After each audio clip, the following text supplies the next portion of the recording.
নমস্কার বন্ধুরা, আমার রান্না বান্না চ্যানেলে তোমাদের সকলকে স্বাগত জানাই। আজ আমি বানাবো তিতার ডাল বা ডাল শুক্তানি। শীত প্রায় শেষ হতে চললো, সামনে প্রচণ্ড গরম আসতে চলেছে। এই সময় এই তিতার ডাল বা ডাল শুক্তানির রেসিপিটি পেট যেমনভাবে ঠান্ডা রাখবে, তেমনভাবে আমাদের শরীরও সুস্থ রাখতে সাহায্য করবে। রেসিপিটি তোমাদের সম্পূর্ণ দেখার অনুরোধ রইল। আর যদি ভালো লাগে তাহলে একটি লাইক, শেয়ার আর সাবস্ক্রাইব করে দেবারও অনুরোধ রইল। প্রথমে আমি এখানে মুগ ডাল আর মুসুর ডাল বেশ ভালো করে জল দিয়ে ধুয়ে নিয়ে জলে খানিকক্ষণ ভিজিয়ে রেখেছি। এবার ডালগুলোকে তাড়াতাড়ি সেদ্ধ করে নেবার জন্য আমি একটি প্রেসার কুকারে দিয়ে দিলাম। সাথে সামান্য পরিমাণে জল দিয়ে কুকারের ঢাকনা লাগিয়ে আমি একটা ডালে সিটি দিয়ে নেব, যাতে ডালগুলো এরকমভাবে সেদ্ধ হয়, একদম গলে যাবে না অথচ গোটা গোটাও থাকবে না। এরপর প্রেসার কুকারের ঢাকনা খুলে ওই কুকারেই আমি পরিমাণ মতন ডালের জন্য জল দিয়ে দিলাম।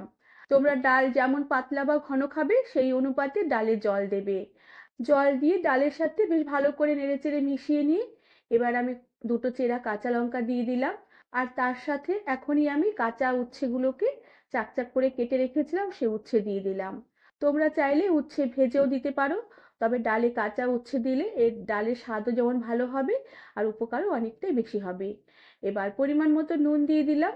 আর তার সাথে সামান্য পরিমাণে একটু হলুদ গুঁড়ো ডালে জল দিয়ে বেশ ভালো করে গুলে নিয়ে ডালে দিয়ে দিলাম। আর হলুদ গুঁড়ো সরাসরি ডালে দিলে দলা পাকিয়ে যেতে পারে, তাই একটু জল দিয়ে গুলে নিয়ে দিলাম।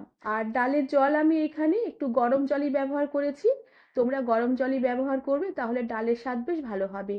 এবার গ্যাসের আঁচ কম করে দিয়ে প্রেসার কুকারের ঢাকনাটাকে একটু আঁচকা দিয়ে রেখে ডালটাকে বেশ ভালো করে বেশ কিছুক্ষণ ফুটিয়ে নেব, যতক্ষণ না উচ্ছেগুলো বেশ ভালোভাবে সেদ্ধ হয়ে যায়। উচ্ছেগুলো তোমরা চাইলে আরো একটু পাতলা পাতলা করেও কেটে নিতে পারো, তাহলে তাড়াতাড়ি সেদ্ধ হবে।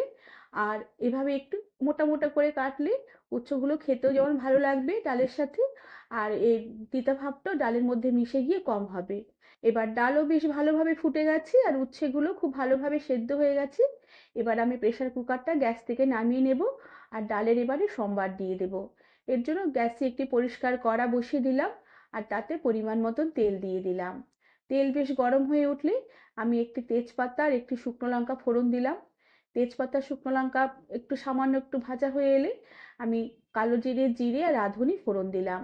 এবার ফোড়নটা কিছুক্ষণ একটু নেড়ে চেড়ে নেব। ফোড়নের সুন্দর একটা গন্ধ বেরোলে এবার আমি ডাল সম্বারা দিয়ে দেব। সমস্ত ডালটা সম্বারের মধ্যে ঢেলে দিলাম। ডাল বেশ এবার টকবক করে ফুটে উঠেছে আর ডালের থেকে খুব সুন্দর একটা গন্ধও বেরোচ্ছে। এবার ডাল মিডিয়াম আঁচে কিছুক্ষণ ফুটিয়ে নেব। আর এরপরে আমি সামান্য পরিমাণে একটু আদা বেটে রেখেছিলাম, সেই বাটা আদা ডালের জলে বেশ ভালো করে গুলে নিয়ে ডালে বেশ ভালো করে মিশিয়ে নিলাম। কাঁচা আদা বাটার গন্ধটা তেঁতুল ডালের মধ্যে খুব ভালো লাগে খেতে। আর তোমরা চাইলে আদা ফোড়নও দিতে পারো, তবে রান্নার শেষে কাঁচা আদা বাটা দিলে এর স্বাদ একদম অন্যরকম লাগে, খেতেও ভীষণ ভালো লাগে। এরপর আমি গ্যাসের আঁচ বন্ধ করে দেব আর কিছুক্ষণ ঢাকা দিয়ে স্ট্যান্ডিং টাইমে রেখে দেব, যাতে কাঁচা আদার গন্ধটা ডালের সাথে বেশ ভালোভাবে অ্যাবজর্ব করে যায়। বন্ধুরা, সামনে গরমের দিন আসছে, তাই গরমের দুপুরে এভাবে তেঁতুল ডাল দিয়ে ভাতের সাথে খেতে ভীষণ ভালো লাগবে। এতে শরীরও ঠান্ডা থাকবে আর পেটও ভীষণ ঠান্ডা থাকবে। আর বানানোর পদ্ধতিও একদম সহজ। রেসিপিটি তোমাদের ভালো লাগলে একটি লাইক, শেয়ার আর সাবস্ক্রাইব করে দেবার অনুরোধ রইল।